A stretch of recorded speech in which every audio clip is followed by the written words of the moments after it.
Et l'heure de la rentrée a sonné pour des milliers d'enseignants. Elle rime avec excitation, mais aussi inquiétude pour le corps enseignant du second degré. Le SNES-FSU lance un appel à la mobilisation pour le retrait de la réforme du collège. Nous tenterons de comprendre pourquoi celle-ci est aussi décriée. Un espoir s'ouvre pour les marins-pêcheurs. La décontamination des poissons exposés au chlordécone est possible. Un enseignant-chercheur de l'Université des Antilles vient de le démontrer. Il lui manque désormais des fonds pour conclure son expérience. Que s'est-il passé mardi dernier dans la baie de Bemao? Un jeune homme est mort noyé. L'enquête d'ATV Guadeloupe a démontré qu'il n'avait pas été victime de l'hélice de son bateau. Nos explications à suivre dans cette édition. Bonsoir, je suis très heureuse de vous retrouver et nous ouvrons cette édition sur ce drame survenu mardi au port de plaisance de Bemao. Un jeune homme est mort noyé des suites d'une importante hémorragie. Les circonstances exactes de cet accident ne sont pas celles qui avaient été rapportées à la presse régionale. Voici l'enquête d'ATV Guadeloupe. Elle est signée Patrick Curie, Moïse Dexter, Isabelle Hamou. C'est aux environs de 13h40 au port de plaisance de la Friche de Bemao que 3 jeunes de sortie en bateau ont eu un accident. Le capitaine aurait perdu le contrôle de l'embarcation. Des plaisanciers présents au moment du drame nous racontent la scène. On a entendu des cris et on s'est retourné vers où on a entendu ces bruits venir et on a constaté que le bateau était parti en vrille et tournait sur elle-même. Donc de là, moi j'ai mon bateau qui est attaché ici, on était à 2-3 collègues assis, donc il était normal que nous partions aller voir ce qui se passait, surtout c'était pas loin, c'était à proximité de la bouée rouge qu'il y a au large, donc on est parti à ce moment-là, et puis à l'approche du bateau qui s'était déjà pratiquement stabilisé, on a constaté qu'il y avait 2 têtes dans l'eau et une personne à bord. J'ai contourné le bateau par tribord pour que s'il y avait d'autres personnes on ne savait pas dans l'eau, pour qu'on ne puisse pas les atteindre. Donc on s'est amarré sur l'autre bateau et à partir de là on a retrouvé qu'il y avait celui qui était dans l'eau qui essayait de sortir la tête de l'autre camarade dans l'eau. Et lui, on a constaté aussi qu'il était déjà presque abattu, puisque ne sachant pas et n'a pas encore vécu ce style de situation. Donc nous, tout de suite, on s'est rapproché encore plus près, qui nous a permis au préalable d'attraper celui qui tenait l'autre qui était déjà immergé sous l'eau, et par la suite de le rattraper par son t-shirt et de le glisser à bord. Et au moment où on l'a glissé à bord, moi j'ai constaté qu'il avait des écumes tout autour de la bouche, que son ventre était déjà gros, rempli d'eau. Donc à partir de là, j'ai quand même essayé de voir s'il y avait un pouls. Il n'y en avait pas. Déjà, il n'y en avait pas. Donc pour nous personnellement, il s'était déjà noyé. Son bras a été coupé, pas par l'hélice du moteur, hein. Son bras a été coupé au moment de la chute, puisque vous allez voir sur le bateau, il y a la partie où il y a la direction. Il y a un plastique qui entoure la direction et c'est au passage, je suggère, hein, puisque c'est des chocs qui peuvent se provoquer comme ça, et au passage, il a pété le plexi et c'est le plexi qui l'a cisaillé. Parce que son bras n'était pas, parce que j'ai entendu des vertes et des pas mûres, broyés, machin, et puis tout. Non, c'est pas vrai. Hein. Il avait 2 coupures sur son bras. Il avait une coupure à ce niveau-là et une coupure à ce niveau-là. Et avec ces 2 petites coupures-là, je ne pense pas qu'il s'est vidé de son sang dans la mer. Je pense plutôt qu'il s'est noyé. Les secours sont arrivés rapidement sur le lieu de l'accident. Ils n'ont rien pu faire pour remanier le jeune Bémaotien. Une enquête est ouverte pour connaître les causes exactes de l'accident et du décès. Suite au braquage violent de mercredi dernier à Pointe-à-Pitre, le président de région, Harry Chalus, a rencontré cet après-midi les représentants des 3 syndicats de police à la Cité des métiers des Abîmes. Il a été question de présenter les actions menées par l'exécutif pour lutter contre la violence en Guadeloupe et celles à venir, le reportage de Karen Diama. Suite à la montée de violence que connaît notre archipel, Et face au désarroi des forces de police, le président de région a tenu à rencontrer les syndicats de police pour faire un point sur leur situation. Depuis quand même plus de 3 ans, je me bats à l'Assemblée nationale pour que l'État puisse mettre plus de moyens en matière de sécurité pour notre département. La Guadeloupe bat tous les records. On entend des effets d'annonce et rien ne se fait. Aujourd'hui, les commerçants sont descendus dans la rue, ils sont agressés, il y a des braquages, il y a des femmes qui se font violer. Donc il fallait quand même les rencontrer pour que nous puissions prendre ensemble des mesures pour pouvoir relayer au niveau du ministère de l'Intérieur de manière à ce qu'on puisse nous donner, je le dis franchement, des moyens. Je pense qu'aujourd'hui, il est normal que la Guadeloupe soit traitée comme n'importe quelle partie du territoire national et on a le sentiment que ce n'est pas le cas. On sait qu'il y a des problèmes graves, que le terrorisme nécessite effectivement qu'il y ait des mobilisations, mais pour autant, on ne peut pas laisser la situation de la Guadeloupe dans laquelle elle se trouve. Il faut que le ministère de l'Intérieur, il faut que le président de la République nous entende. Quand la population est exaspérée, la population parle des élus, parle du président de région, du maire de Basse-Terre, du maire de notre commune. Donc aujourd'hui, je le dis, nous sommes prêts à prendre toutes les mesures qui sont nécessaires, quitte à soulever la population guadeloupéenne, parce que la population en a marre, vraiment marre de cela. Il faudrait qu'on trouve des solutions, il faudrait qu'on se fasse entendre au niveau national. S'il faut profiter aussi, je le dis, des élections présidentielles qui arrivent, je ferai ce qu'il faut aussi pour cela. Non, je dis qu'aujourd'hui, comme l'a dit Marie-Luce, nous devons être considérés comme n'importe quel département français ou région française. Un discours entendu par les syndicats. C'est une initiative qui est salutaire de la part du président de la région d'avoir convoqué les 3 syndicats de police pour pouvoir discuter de ce problème que nous rencontrons, que la Guadeloupe connaît actuellement, en tout cas sur l'insécurité, les braquages et les vols à merveille. Nous ne sommes pas encore assurés car les choses ne sont pas encore concrètes. C'est le début d'une réunion de travail. C'est un travail de tous les acteurs. Donc le président de région, il est dans son rôle. Nous, tant que nous n'aurons pas, on ne va pas être sensibilisés pour les effets d'annonce simplement. Donc nous attendons des actes à ces effets. Donc on verra la suite que ça donnera au cours de cette réunion qui est entamée, quoi. Nous avons tout essayé, nous avons interpellé nos instances nationales, locales, afin que des moyens puissent être apportés pour endiguer ce fléau. Jusqu'à ce jour, rien n'a été fait. Donc aujourd'hui, ce qu'on dit, et ça va dans la démarche du président de région, c'est qu'aujourd'hui, que toute la Guadeloupe se mobilise, toutes les institutions puissent se mobiliser et puis puissent dire non à cette différence qu'il y a aujourd'hui entre n'importe quel département de l'Hexagone et la Guadeloupe. Nous espérons que tout sera mis en œuvre pour que nous puissions être enfin entendus et que les moyens pour sauver cette Guadeloupe de cette violence puissent être apportés. Avec cette première réunion de travail, la région espère porter des solutions et faciliter le travail des policiers. Et les vacances sont bel et bien terminées. Ce matin, près de 8500 enseignants ont repris le chemin de l'école, 24 heures avant les élèves. Un premier jour de rentrée pour les enseignants, mais aussi une première expérience pour certains chefs d'établissement. Illustration à l'école de Pigeon à Bouillante, Patrick Curie, Moïse Dexter, Isabelle Hamou. 8h30, c'est la rentrée comme chaque année des enseignants, comme à l'école élémentaire de Pigeon, où la directrice prend ses marques pour la première fois. Comme c'est ma première année, je vais d'abord voir comment fonctionne l'école. Nous allons travailler de toute façon en symbiose, de concert. C'est une équipe pédagogique, c'est aussi une communauté scolaire avec les agents de la commune.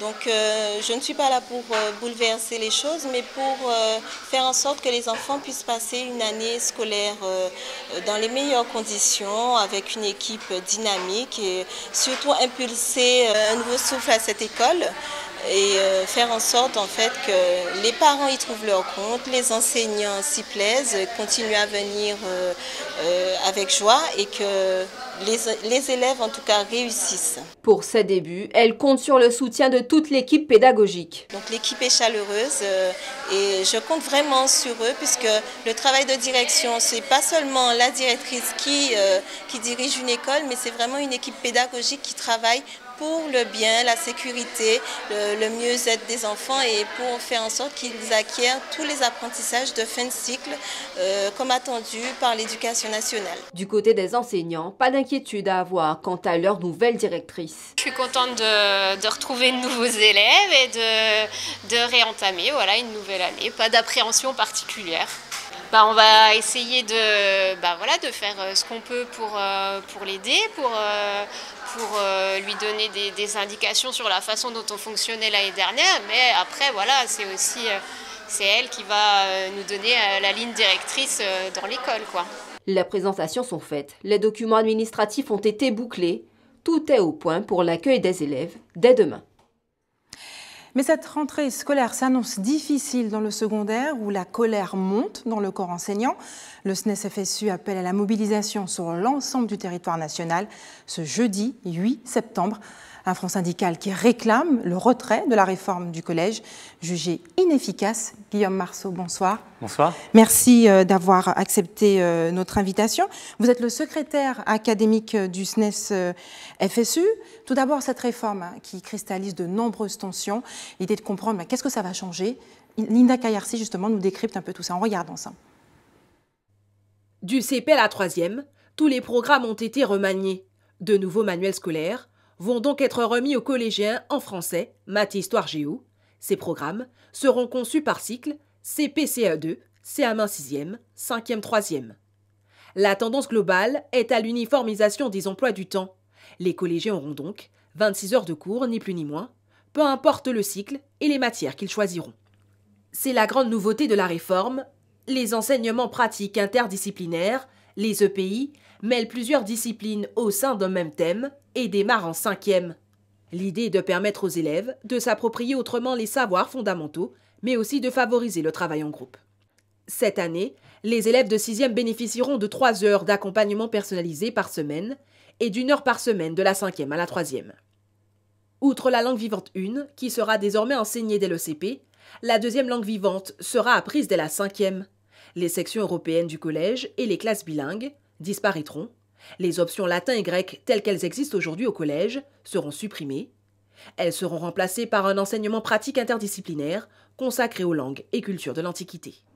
L'examen du brevet sera repensé avec une nouveauté, une épreuve orale qui portera sur un des projets menés par le candidat dans le cadre des EPI durant le cycle 4, ainsi qu'une nouvelle épreuve de sciences. Enfin, ce n'était pas inscrit dans la réforme du collège, mais les mesures de sécurité liées au contexte d'attentat s'invitent à cette rentrée scolaire 2016. Le gouvernement renforce le niveau de vigilance habituel pour la sécurité dans les écoles, collèges et lycées. En Guadeloupe, les forces de sécurité, police et gendarmerie assureront une présence renforcée et dynamique aux abords des établissements scolaires dès ce vendredi 2 septembre. Guillaume Marceau, on a du mal à comprendre exactement ce qui coince, puisque les établissements auront plus d'autonomie selon cette réforme. L'accompagnement personnalisé va se généraliser à l'ensemble des élèves, donc plus de concertation, plus de travail d'équipe. En quoi cette réforme ne favorise-t-elle pas, selon vous, la réussite des élèves? Bien, on le voit aujourd'hui lors de cette pré-rentrée. Dans tous les établissements de l'académie, il y en a 47, il y a 47 collèges dans l'académie, il y en a 20 qui vont être incapables d'accueillir les élèves demain matin. Parce que justement, cette autonomie de l'établissement, elle n'a été préparée nulle part, elle n'a été expliquée à personne, et la formation qui aurait dû avoir lieu pour les chefs d'établissement, pour les enseignants, elle n'a pas eu lieu, ou elle a eu lieu de manière catastrophique. Et ce qu'on voit aujourd'hui, c'est que les chefs d'établissement sont complètement démunis, ils ne savent pas comment il faut faire les emplois du temps, et en plus de ça, il faut ajouter les 125 suppressions de postes de l'académie qui ont aggravé la situation, ce qui fait qu'aujourd'hui, on est face à un bazar innommable, c'est une catastrophe. Alors, le corps enseignant refuse cette réforme depuis des mois également, elle est très décriée, on essaie de comprendre pourquoi justement est-elle aussi décriée. Ce qui est décrié, c'est qu'avant, on avait des enseignements disciplinaires et en plus des projets. C'était en plus, donc ça permettait aux collègues d'assurer leur programme, de rassurer les familles, et ensuite de faire des projets qui intéressaient les élèves, puisque ce qu'on présente comme une nouveauté, ça existe déjà depuis longtemps. On avait les IDD avant, il y avait de nombreux projets qui existaient, donc il n'y a rien qui change fondamentalement. Mais cette réforme, ce qui pose véritablement problème, c'est qu'on leur demande de faire ces projets à la place des enseignements disciplinaires. Et c'est ça qui est un véritable problème. Parce qu'aujourd'hui, on va dire aux collègues, eh bien, tu fais un projet, ah oui d'accord, mais ça veut dire que ton programme, eh bien, au lieu d'avoir 3 heures pour le faire, tu n'as plus que 2h30, et puis il va falloir que tu prennes une demi-heure de ton programme pour faire un projet avec quelqu'un d'autre. Et vous parliez de concertation, cette concertation, elle n'est prévue nulle part, dans aucun temps de travail. Ça veut dire une surcharge de travail pour les collègues, et donc, de cette façon, une dégradation des conditions pour les élèves, puisque tout le temps que les collègues vont devoir travailler pour réaliser ces projets, ils ne le réaliseront pas pour être à l'écoute des élèves sur leur discipline. Guillaume Marceau, alors cette réforme, elle est déjà entrée en vigueur. Hein. Tous les programmes ont été remodelés, les manuels réécrits. Est-ce que vous pensez qu'il est toujours possible de faire machine arrière et que finalement, est-ce que c'est judicieux, à 24 heures avant la rentrée des élèves, de demander encore de faire grève, cet appel à la mobilisation le 8 septembre, qui pourrait justement porter préjudice aux élèves? Ce qui porte préjudice aux élèves, c'est qu'aujourd'hui, l'administration qui prétend mettre en place la réforme n'est pas capable de la mettre en place. C'est-à-dire que demain matin, dans 20 collèges, il n'y aura pas cours parce que l'administration n'est pas en état de mettre en place la réforme des collèges. Et là, ce ne sont pas les enseignants. C'est-à-dire que ce sont l'administration, parce qu'elle a supprimé des postes, parce qu'elle n'a pas expliqué comment mettre en place cette réforme, parce qu'elle n'a pas donné les moyens en termes de bâti scolaire, se trouve dans une situation où il n'y aura pas cours demain, il n'y aura sans doute pas cours lundi, sans doute pas cours mardi dans un certain nombre d'établissements. Et donc nous, on dit, notre responsabilité syndicale, c'est de dire, on est face à une situation de crise inconnu jusqu'alors, il est temps de réagir, il est temps de remettre les choses à leur place. Donc, bien évidemment, la responsabilité pour nous, qui dénonçons les choses depuis très longtemps, c'est de faire grève le 8 pour dire « Attention, parents, on est en train de vous berner, on est en train de vous faire croire des choses fausses, et regardez, vos enfants n'ont pas eu cours, ce n'est pas de notre faute, nous sommes en grève après. » Est-ce que le syndicat, justement, n'est pas aussi également responsable de cette situation, sachant que vous êtes le syndicat principal, hein, et l'UNSA, par contre, en revanche, accepte et dit qu'il faut s'emparer de cette réforme et l'appliquer. L'UNSA, qui est un syndicat ultra minoritaire dans le second degré, a cautionné et a poussé à cette réforme. Comment expliquer cette divergence, justement, entre les deux syndicats? C'est tout simplement une divergence politique de fond. C'est-à-dire que l'UNSA est pour le tri social et pour cette idée que 50% des élèves ne doivent pas poursuivre leurs études après le brevet. Nous, au SNES-FSU, on dit depuis très longtemps et depuis toujours qu'il faudrait porter la scolarité obligatoire à 18 ans parce que pour nous, le baccalauréat, ça devrait être pour tout le monde et pas pour une petite minorité, pour une petite élite. Donc l'idée de l'UNSA de dire 50% va au brevet, 50% va à Bac plus 3, nous, on y est fondamentalement opposés. C'est ça, c'est un véritable problème politique. Alors vous parlez d'une rentrée qui n'aura pas lieu. Selon l'UNSA, justement, cette mobilisation ne devrait être peu suivie. Vous, qu'est-ce que vous en pensez? Est-ce que vous avez déjà des estimations? À quoi les Guadeloupéens doivent-ils s'attendre demain et dans les jours à venir? Doivent-ils garder leurs enfants chez eux? Demain, il n'y aura pas de grève, mais demain, il n'y aura pas de rentrée pour un certain nombre d'élèves. Les chefs d'établissement ont dû prévenir les élèves de cette situation, puisqu'on a remplacé la rentrée par des journées de réflexion. Quelles sont les estimations des enseignants qui vont suivre ce mouvement? Nous, on n'a pas d'estimation sur ceux qui vont suivre, mais on appelle toute la profession à se mobiliser, parce que dans chaque établissement aujourd'hui, les gens voient bien, vous montriez là des images de Gourbert tout à l'heure, à Gourbert, il n'y a pas de CPE, il manque 7 postes incomplets d'enseignants, il n'y a pas de prof de musique, alors que le collège de Gourbert, c'est la référence académique pour la musique.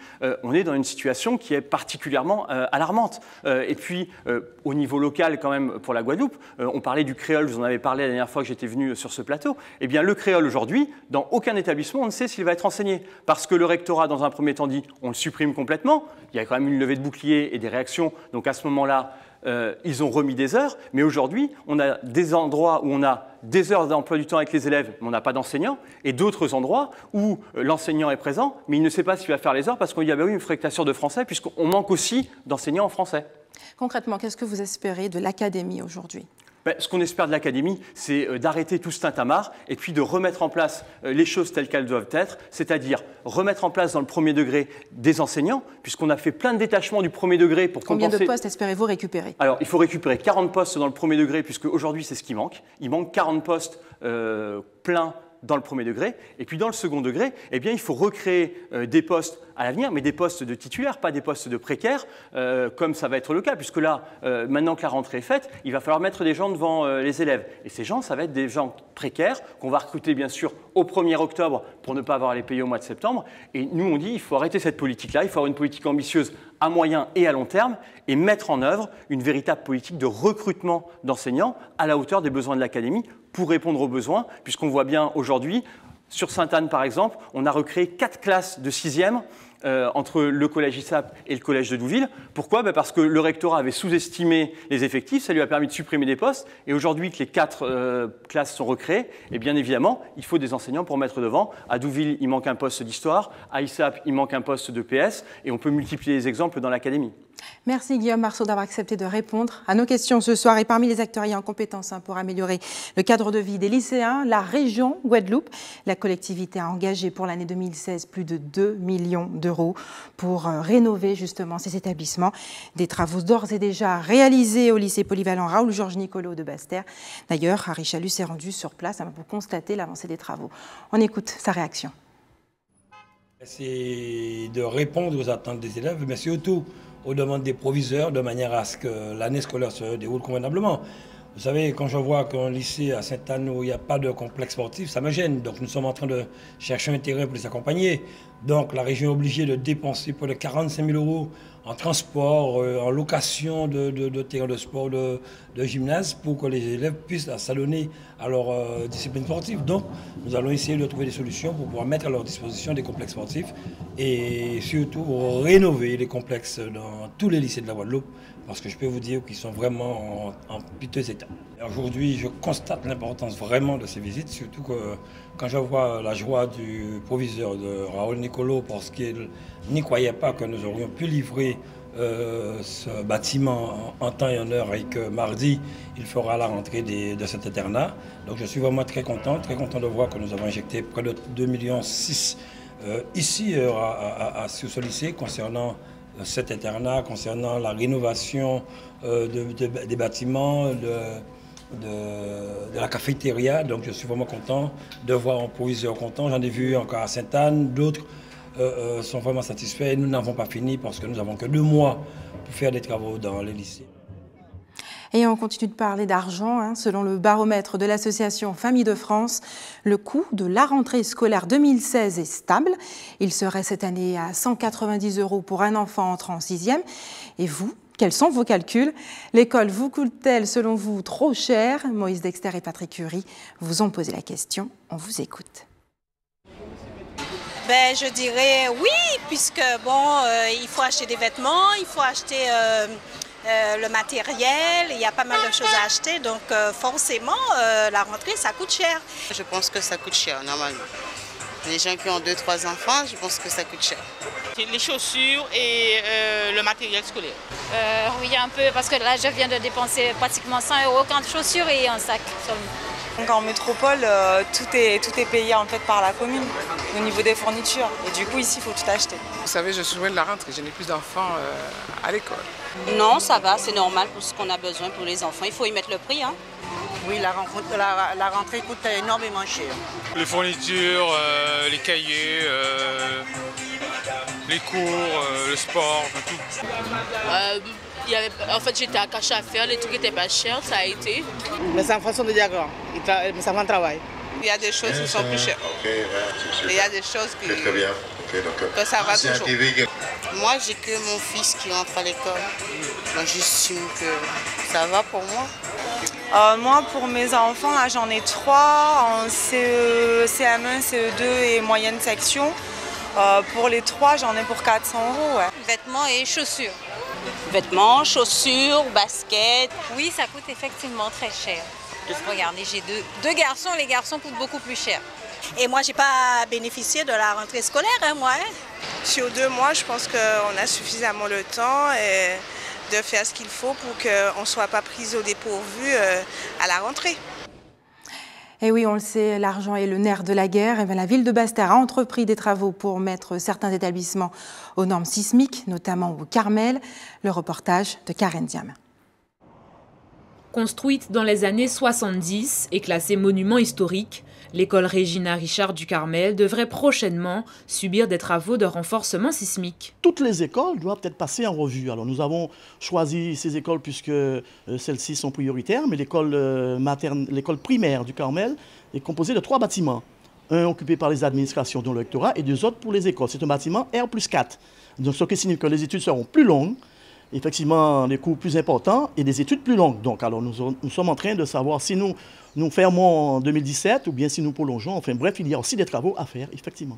Mise en place par la politique de la ville, le renforcement sismique des établissements scolaires a démarré par l'école Gaston Michino pour un coût avoisinant les 1,5 million d'euros. La question se pose depuis un certain temps et Madame le maire, depuis son arrivée, a toujours porté l'accent sur la sécurité des enfants de Basse-Terre et bien sûr de mettre en place tous les moyens pour que les écoles puissent permettre le déroulement des activités normalement. Alors bien entendu, il s'agit avec des études qui ont été faites de pouvoir conforter certains bâtiments et d'autres, c'est à voir à plus long terme, qui fait que nous avons entamé pour cette année 2 objectifs. D'abord, un confortement à Petit Paris qui a été réalisé puisque nous avons commencé sur un bâtiment où il y a le plus grand nombre d'enfants, 250, et c'est un R+2. Puis nous avons opté effectivement pour l'école maternelle du Carmel, puisque c'est un bâtiment classé historique, puisque le Bastille et d'histoire, qui demande bien entendu un confortement beaucoup plus étendu, qui fait que nous avons déplacé les élèves de l'école maternelle sur le boulevard à l'école Richard pour cette année. Et c'est vrai que les travaux n'ont pas commencé, puisqu'il faut des études longues. Celles-ci ont commencé dès juillet, mais les véritables travaux vont commencer d'ici décembre, pardon. Et nous pensons effectivement qu'en juillet tout sera terminé. L'année prochaine, les élèves retrouveront leur lieu.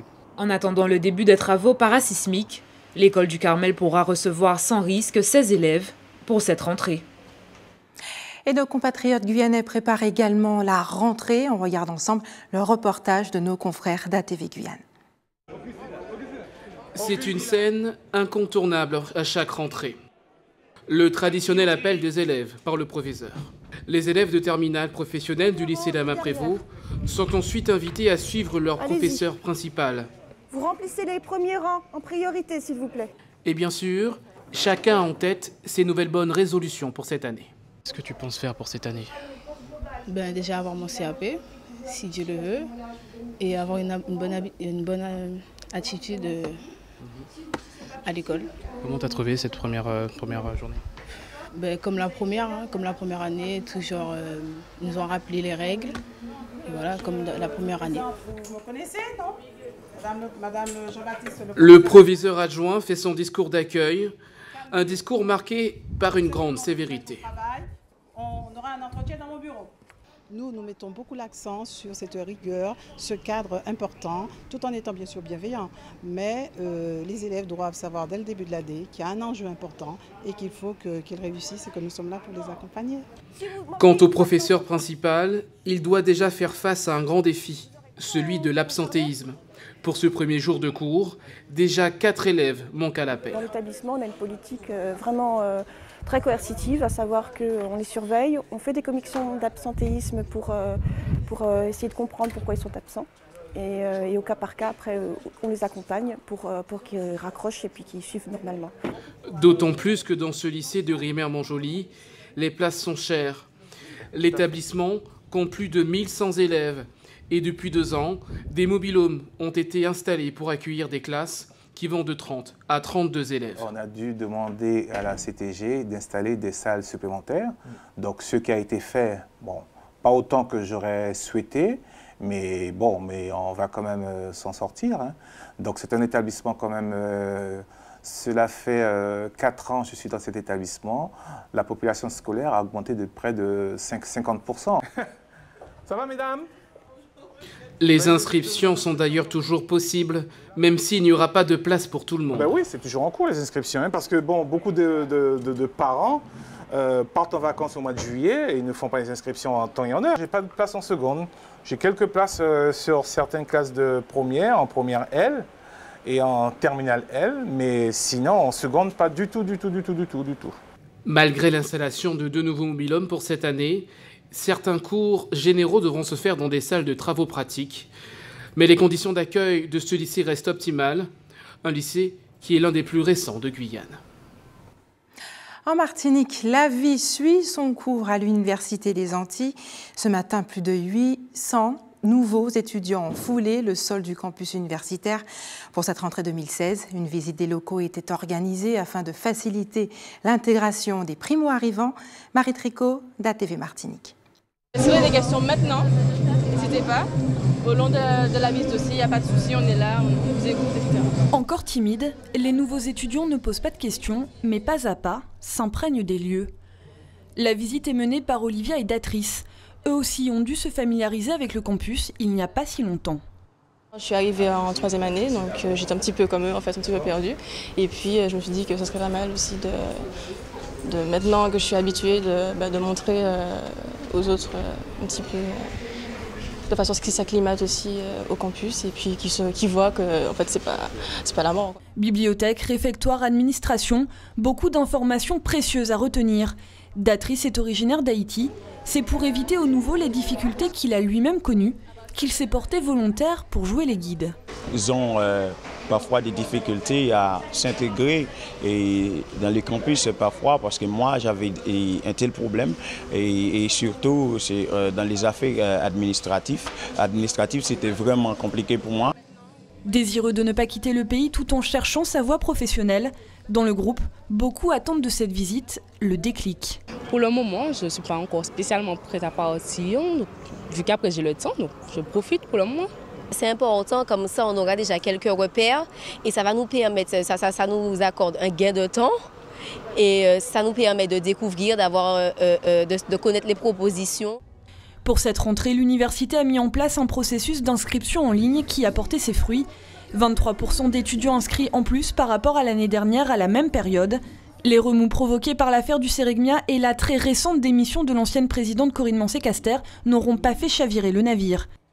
Nous savions déjà qu'il y aurait eu des élections l'année 2016-2017 à l'université. C'est une année électorale pour le renouvellement des instances. Donc la présidente de l'université, Mme Corinne Mancé-Caster, a choisi d'écouter son mandat de quelques mois. C'est son choix, hein, nous devons le respecter.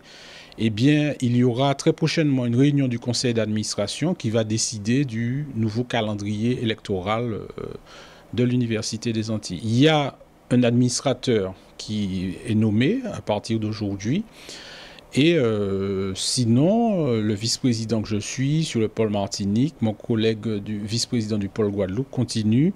Nous continuons nos fonctions, les doyens sont en place, les directeurs de composantes également continuent leurs fonctions normalement. Une rentrée normale dont les inscriptions se clôturent demain. Pour les indécis qui n'ont pas encore choisi de filière, il va falloir se dépêcher. Restez avec nous dans un instant, une découverte qui donne de l'espoir. Une chercheuse guadeloupéenne a démontré qu'il est possible de décontaminer les poissons exposés au chlordécone.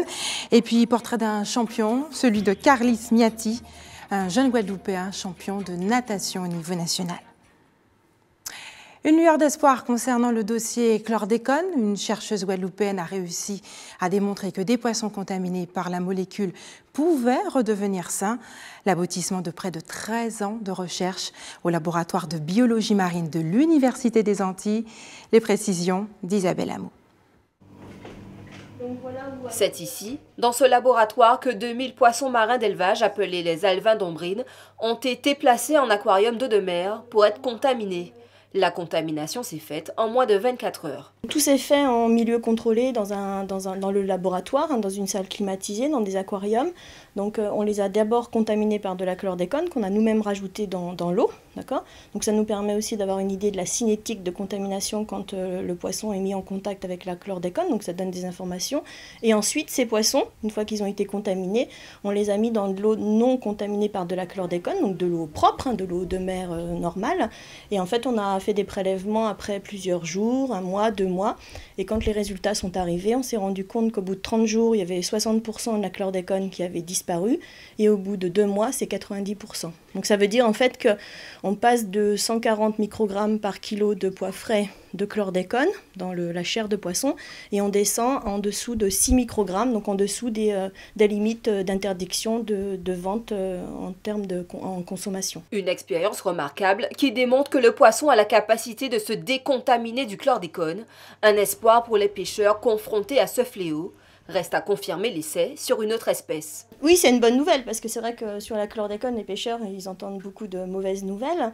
Après, il faut relativiser, c'est sur une espèce, et en plus, ça a été fait sur des alevins, parce qu'il n'était pas question d'aller prélever des organismes marins ou des poissons dans le milieu naturel. Déjà, il fallait être sûr de leur contamination, et ensuite de les mettre dans des aquariums petits, trop petits pour eux. Donc en fait, on a fait ce choix-là d'avoir 2000 2000 alevins en aquarium qu'on a pu comme ça élever pendant presque 3 mois. Maintenant, effectivement, il faut le confirmer peut-être sur d'autres espèces ou effectivement envisager peut-être une petite manip sur une espèce qu'on pourrait effectivement lancer en milieu naturel. Mais alors, quels sont les processus mis en place dans les cellules du poisson qui favoriseraient l'élimination du chlordécone? Selon la chercheuse, 2 théories sont envisageables. Soit la chlordécone est éliminée directement par des voies, hein. Il existe des systèmes de détoxication qu'on a également nous en tant qu'être humain. Et ensuite, ça peut aussi, la chlordécone peut rester à l'intérieur de l'organisme et dégrader en molécules plus petites que la chlordécone. Donc quant aux doses de la chlordécone, elle n'est plus là, mais en fait elle existe par exemple sous forme de métabolites. Mais ça c'est inconnu. Donc il y a des travaux encore de recherche à mener sur ces thématiques. Le travail est loin d'être terminé pour cet enseignant-chercheur et se poursuivra avec une expérience similaire en milieu naturel sur la langouste. Reste à trouver les financements nécessaires pour ce type de projet. C'est surtout les analyses de chlordécone qui coûtent très cher. Chaque analyse a un coût à peu près d'une centaine d'euros, donc il en faut une centaine ou même voire des fois 250 pour tout le projet. Je pense qu'avec 50 000, 80 000 euros, on pourrait effectivement mener cette étude. Avis lancé au potentiel financeur. Il est considéré comme l'espoir de la natation française au niveau mondial. Carlis Miati est de passage en Guadeloupe, champion de natation au niveau national. Il est venu partager son expérience avec de jeunes nageurs guadeloupéens le temps d'un entraînement. Isabelle Hameau l'a rencontré. On regarde son reportage. C'est un retour aux sources bien mérité. À 17 ans, Carils est champion de France du 50 mètres d'eau et 100 mètres d'eau catégorie cadet. Le nageur revient aujourd'hui dans son ancien bassin, le temps de partager son expérience avec de jeunes nageurs guadeloupéens. C'est vrai que ça me fait plaisir de revoir cette piscine puisque ça a été des années de souffrance ici avec mon ancien entraîneur Jean-Michel Nitarom et bien évidemment Nicolas Jacot. C'est vrai que les entraînements surtout en métropole ils sont assez difficiles mais on s'accroche, c'est surtout mentalement qu'il faut accrocher. C'est sûr que physiquement c'est fatigant, des fois on a un peu on a énormément de fatigue qui s'accumule au fil des semaines, des heures, des mois. Mais on tient, on s'accroche et puis on lâche pas. Et pour atteindre ses objectifs, il lui faudra intensifier ses entraînements. Généralement, il nage 2 fois par jour, à raison de 5 à 6 km par entraînement. Carlis, il a le niveau, effectivement il est junior, mais il a quand même le niveau des seniors, puisqu'il a fait quand même pas mal de finales A au Sando, d'ailleurs à côté de Monsieur Lacour, qui va bientôt arrêter. Donc lui, tout ce qu'on lui souhaite, c'est qu'il continue son évolution, qu'il continue d'appuyer aux entraînements et on espère le voir au prochain championnat d'Europe, championnat du monde et pourquoi pas les JO de Tokyo. Depuis son entrée au Pôle France de Mulhouse, le plus grand soutien de Carils, c'est sa mère, présente au quotidien. Le soutien, c'est que déjà, il n'a pas le repas à préparer. C'est déjà quelque chose parce que c'est très important. Et il faut savoir que les entraînements de natation, c'est 2 fois par jour, donc le matin et le soir. Donc le matin, il y a le petit déjeuner à faire. Donc avec les instructions des diététiciens, je savais comment lui donner à manger. À midi, lui préparer le repas et le soir, savoir aussi ce que je devais lui donner à manger. Et puis le rassurer. Parce que des fois, il y a l'hiver, on n'a pas l'hiver ici, il y a l'hiver, il y a la neige dehors, puisque nous, on est à Mulhouse où il neige, il fait très froid. Donc le rassurer, l'aider un peu à passer ce cap, surtout la première année. Bientôt, Carils repartira à Mulhouse pour aller encore plus loin dans son parcours, avec pour objectif se préparer pour une compétition mondiale. Et c'est l'heure des informations pratiques maintenant. Faites des réserves d'eau si vous habitez à Gosier. Il y aura des coupures d'eau à la section Mathurin demain à partir de 22h, enfin jeudi 1er septembre à partir de 22h, et un retour à la normale est prévu justement demain en début de matinée. Et pour faire un don de sang, l'équipe de l'établissement français du sang sera demain au parking Carrefour Contact de Grand Camp aux Abîmes de 8h30 à 13h. Et si vous êtes témoin d'un événement, n'hésitez pas à nous contacter au 0590 60 11 2 fois ou nous adresser vos indiscrétions par email à l'adresse rédaction@atv.gp. Et je vous rappelle que l'intégralité de ce journal sera mise en ligne justement sur notre page Facebook ATV Guadeloupe. C'est la fin de notre édition locale et régionale. On se retrouve dans un court instant pour le rappel des titres.